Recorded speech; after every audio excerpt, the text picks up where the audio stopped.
తిరుమల తిరుపతి దేవస్థానం గురించి అందరికీ తెలిసిందే. దేశంలో అత్యంత సంపద కలిగిన ఆలయం. ప్రసిద్ధిగాంచిన తిరుమలలో ఎన్నో ఆసక్తికరమైన రహస్యాలు దాగి ఉన్నాయి. అవి ఏంటో తెలిస్తే తప్పకుండా ఆశ్చర్యపోతారు. మళ్ళీ తిరుమల దర్శనానికి ముగ్గు చూపుతారు. రోజు లక్షల నుంచి 2 లక్షల పైగా భక్తులు దర్శనమిచ్చే వెంకటేశ్వర స్వామి సంపదను తోచడం అంత సులభం కాదు. దాదాపు 11 టన్నులకు పైగా ఆభరణాల స్వామి వారికి ఉన్నట్లు చెబుతుంటారు. మరి తిరుమల గురించి మరిన్ని విశేషాలు తెలుసుకుందాం రండి. నెంబర్ 1, గర్భగుడిలో శ్రీవారికి అభిషేకాలకు పూజలకు వాడే పాలు, నెయ్యి, వెన్నె, ఆకులు, పుష్పాలు ఓ రహస్య గ్రామం నుంచి వస్తాయి. ఈ గ్రామం శ్రీవారి ఆలయానికి దాదాపు 22 కిలోమీటర్ దూరంలో ఉంది. ఇక్కడ గ్రామస్తులు చాలా సాంప్రదాయబద్ధంగా ఉంటారు. ఇక్కడ స్త్రీలు రవికలు కూడా ధరించరని చెబుతుంటారు. అయితే ఇక్కడికి సామాన్యులకు ప్రవేశం ఉండదు. కేవలం ఆ గ్రామానికి చెందిన వారు మాత్రమే ఆ గ్రామంలో అడుగు పెట్టాలి. నెంబర్ 2, వెంకటేశ్వర స్వామి విగ్రహానికి జుట్టు ఉంటుంది. ఇది అస్సలు చిక్కు పడదని అంటారు. శ్రీవారు భూమి మీదకి వచ్చినప్పుడు తర్వాత ఓ ఊహించిన ప్రమాదంలో జుట్టు కోల్పోతారు. ఇది తెలిసిన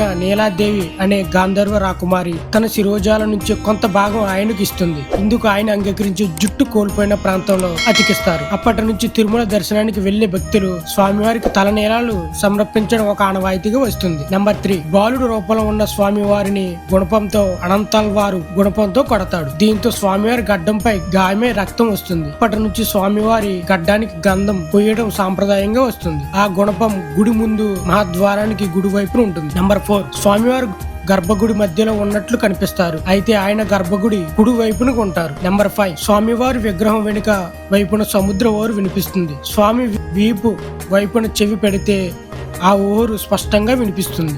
నెంబర్ 6, స్వామివారిని రోజు కింద పంచే పైన చీరతో అలంకరిస్తారు. నెంబర్ 7, సాధారణంగా ఆలయంలో దేవుడికి అలంకరించిన పూలను భక్తులకు ఇస్తుంటారు. అయితే శ్రీవారి విగ్రహానికి అలంకరించిన పూలను అస్సలు బయటకు తీసుకురారు. వాటిని స్వామివారి వెనుక వైపు విసిరేస్తారు. చిత్రం ఏమిటంటే ఆ పూలు తిరుపతికి దాదాపు 20 కిలోమీటర్ల దూరంలో ఉండే వేర్పేడులో తేలుతాయి. స్వామి విగ్రహం వెనుక ఉండే జలపాతం ద్వారా అవి అక్కడికి చేరతాయని చెబుతుంటారు. నెంబర్ 8, స్వామివారి విగ్రహం వెనుక భాగం ఎప్పుడు చెమ్మగా ఉంటుంది. ఎన్నిసార్లు తుడిచినా తడిగానే ఉంటుంది. నెంబర్ 9, వెంకటేశ్వర స్వామి గుండె మీద లక్ష్మీదేవి ఉంటుంది. నిజరూప దర్శనం సమయంలో స్వామివారికి అలంకరించిన చందనాన్ని తొలగించేటప్పుడు లక్ష్మీదేవి రూపం అచ్చులా వస్తుంది. నెంబర్ 10, ఆలయంలో స్వామి విగ్రహం వద్ద ఏ రోజు కొండెక్కవు, నిత్యం వెలుగుతూనే ఉంటాయి. అవి కొన్ని వేల సంవత్సరాల నుంచి వెలుగుతున్నాయంటే నిజంగా ఆశ్చర్యకరమే. నెంబర్ 11, 19వ శతాబ్దంలో స్వామి వారు ఆలయం వద్ద ప్రత్యక్షమైనట్లు చెబుతుంటారు. నెంబర్ 12, సాధారణంగా పచ్చ కర్పూరానికి ఎలాంటి రాతి విగ్రహమైన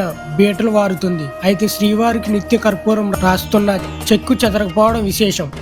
అలాగే ఆ విగ్రహం దాదాపు 110 డిగ్రీల ఫారెన్హీట్ ఉంటుందంట. అయితే ఆలయం సముద్రం మట్టానికి 3000 అడుగు ఎత్తులో ఉండటం వల్ల ఆ ప్రభావం కనిపించడం లేదు. ప్రతి గురువారం విగ్రహానికి నిర్వహించే పవిత్ర స్థానం సందర్భంగా ఆభరణను తొలగిస్తారు. ఆ సందర్భంలో గర్భగుడిలో తీవ్ర ఉక్కుపోత ఉంటుంది.